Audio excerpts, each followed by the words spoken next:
Last week, Netflix released a new original film called Malcolm and Marie, starring John David Washington and Zendaya in the only two roles. And since it's Valentine's Day, I decided to finally make the review of it. So, is it any good, or is it another romance as bad as Twilight and some of those others? Well, let's find out.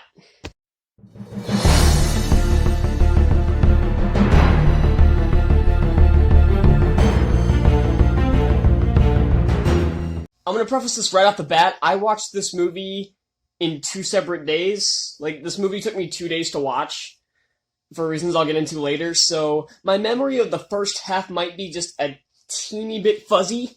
So if I get certain facts about the first half wrong, now you know why. 'Cause I'm filming this directly after finishing the second half of the movie, and it's currently freezing in my garage, so I'm gonna try to keep this as brief as possible. So, let's jump right into it. Malcolm and Marie is about a husband and wife. Is it? Are they married in this? I don't think they are. I think they're just dating. Malcolm, played by John David Washington, and Marie, played by Zendaya, who are the only two characters in this entire movie. And I thought that was an interesting idea. And we'll talk about that more later. And they get back from Malcolm's movie premiere, and they get into a series of huge fights and other stuff, which throws the relationship into balance, or out of balance, I guess. So, I didn't particularly have... I wasn't, urgent... I didn't really want to see... Hang on, let me adjust my camera. Okay, that's better. I wasn't really looking forward to this movie. I thought this looked kinda... Like I said, for every movie I'm reviewing this year, I put what I think grade it's gonna get, and I was way too even before I watched the movie, I'm like, maybe I was a little too generous with what I initially gave it, and I'll get into that later. So, the only two characters in this are Malcolm and Marie, and they're both played by great actors, so I'm not really gonna talk about the acting, because there's really nothing to talk about there. It's two good actors putting in good performances. There, that's about it. My main problem with this movie, and right off the bat, this is not a good movie. I didn't like this. And basically all of it narrows down to one key aspect. It's tedious. It's really freaking tedious. The conversations are tedious. Every scene goes on for way too goddamn long. I remember, especially the last 15 minutes seem to go on for fucking ever. They just I remember checking the time bar so many times, I'm like, oh my god, just freaking end. It was like watching Return of the King. But that's not the only problem. Another problem is, it's boring. It's so effing boring. This is one of those boring films I've seen in the last 5 years. God, it's so boring. I know I have no energy right now, mostly because it's really cold in here right now, but I gotta get this done. And also, this movie just kind of drained me in a weird sense. It's not like one of those over-the-top movies where you just feel like if I were to watch Spider-Man 3 right now, I'd be drained. My brain would be physically drained of any sense of any sense, really. I'd be just completely drained watching the movie, because I'd be like, oh my god, I need to go take some medicine. Here, I'm just mentally drained because the movie was so dull. And one of the things I'm gonna preface is that this movie was either shot in black and white or transferred later. And honestly, I think the style worked for this film. So honestly, the more I think about it, had this been in color, I think it wouldn't have looked as good. So I think the black and white filter was probably a good idea, but I'm not entirely sure why they went that route. I mean, like I said, I think it works for this film, unlike something like Under the Cherry Moon. You ever seen that film? The one starring Prince? No? Good. But yeah, that one just seemed like it had completely no reason to be in black and white. This one, I guess they thought it looked better than it did in color, because honestly, again, thinking about this in color, I don't think it would have been looked as good. The cinematography ugh, slurred so bad there. The cinematography, for the most part, is pretty good, and the shot layout is good for the most part. And one of my major problems is in the very first scene, there's like a 10-minute long there's a one-take scene that's like 10 minutes long. It's not a very impressive one-take, but it's just focusing on Marie, and every once in a while it'll like slide over, like 3 windows over to focus on Malcolm, while he's talking and Marie's over here, over the other side smoking a cigarette. I choked on my own spit. Sorry. But the problem is the shot layout is so bland that you're not looking at anything interesting, and it's almost always focused on the wrong thing. Almost every time Malcolm is talking, it's just focused on Marie. And then pretty much any time Marie says anything, it's pointed at Malcolm. I'm like, do we flip these shots here? I'm like, focus on the person who's talking. And don't focus on someone just walking around or just standing here like this trying to light a cigarette. It's not interesting to look at. And another problem with this, I get the sense that you're supposed to try to either agree with both sides or disagree with both sides. I think that was the intention with this film. But oh my god, this was completely one-sided. I was entirely on Malcolm's side the entire time. And I was just thinking, oh, you're just on the guy's side. No, that's not the problem. Every argument Marie came up with just seemed to be pulled out of her ass for the sake of moving the plot along. Or plot along. There's not even much of a plot to this. It's a paper-thin story, because it's not even much of a story. Nothing really happens. And by the end, nothing was accomplished. Literally nothing. Had this entire night never happened, nothing would change.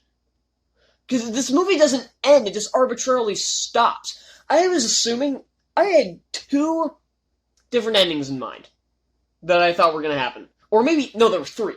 One of them was going to die. Maybe both of them. 2, he was going to make another film and actually have Marie be in it. And 3, what was the third one? A third one was they would break up or get divorced or something. Like she would disappear in the middle of the night. None of those happened. And I'm kind of disappointed.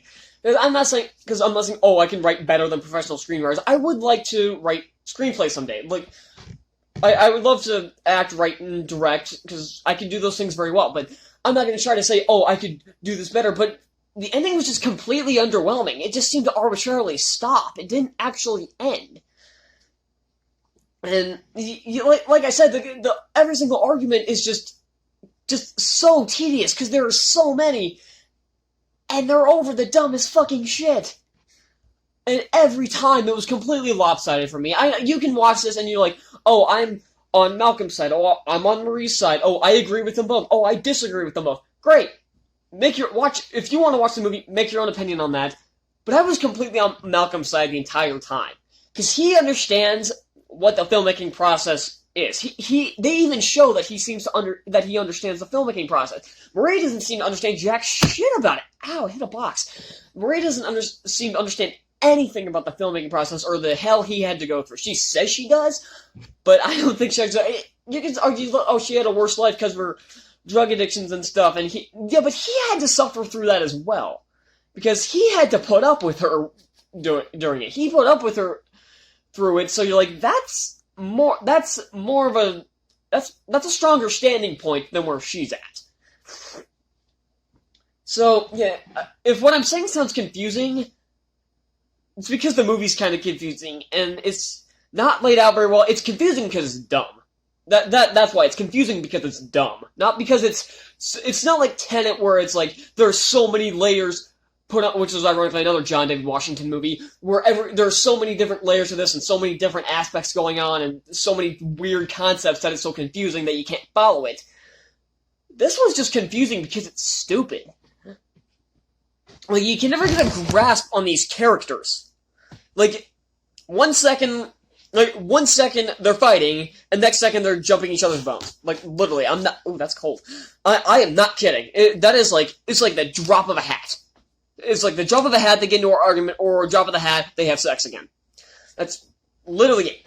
Honestly, the most the most entertaining scene of this film is when Malcolm just goes on a tangent after he reads the woman's review from the LA Times. After he goes on this tangent, it's stupid.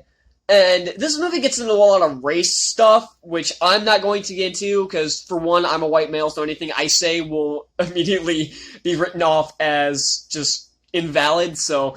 And B, I don't care, because that's not my criteria on this channel, and B, I think they went into it a little too much, and not enough at the same time. Like, they just talk about it, they don't actually dive into it, though. But the entire point where he's just going on this tangent, Marie's just, like, laying there, like, pretty much laughing at him, like, internally laughing at him, while he's going on this tangent. I'm like, this is actually kind of funny. This is, like, and there are a few moments that I don't know if they were intended to be funny, but they ended up being funny. I don't know if it was just the delivery, or if it was supposed to be funny, but either way, there were a few, like, entertaining, like, there were a few funny lines, there were a couple entertaining sequences, but especially, like, his tangent, he goes off about filmmaking and the race and stuff, and, like, the authenticity, stuff that people keep throwing out there, which, yeah, I will admit, I've seen that argument be thrown around, oh, it's authentic. What the hell does that even mean? Because that is actually a big problem that I have actually thought of, because authentic is such a loose term. Like, does it mean it's realistic? Does it mean it's how it should be in the filmmaking industry? Is it a good combination of the two? What is this? What does authentic mean? I know what the word means, but the way people use it the way different people use it contradicts each other, and this guy seems to pick up on that too. So, yeah, there's not much else to say with this movie. I know this review's been kind of short, because recently I've had some longer reviews, but there's nothing to say about this one. This is such a boring, bland, tedious, and ridiculously long movie. I don't recommend this. This is not a good romance movie. This is not even a good romance. This is, like, one of the worst romances I've ever seen, and I think that's kind of the point. But this isn't a movie that's, like, as bad as the Twilight films, or The Host, or any of those other really god-awful YA romance movies, so it's not that bad, but I can't recommend this film at all. If you saw it and you liked it, I can kind of understand why. I'd be lying if I said I couldn't understand why. Like, if you like it, that's fine, I get why, but this did not grab me. This is not something I get into. I'm gonna give Malcolm and Marie... Oh man, this one's tough. I don't really know how to grade this one. Yep. Yeah, I'm gonna give Malcolm and Marie a C-. Thank you all so much for watching. If you want to see more reviews, hit the like button down below, hit that subscribe button. Tell me what you thought of Malcolm and Marie down in the comments down below. And in a couple days, I have my 18th birthday is coming up, so I'm going to be having a special video coming out that day. So stay tuned for that on Tuesday. So stay tuned for that, and I'll see y'all next time. Bye.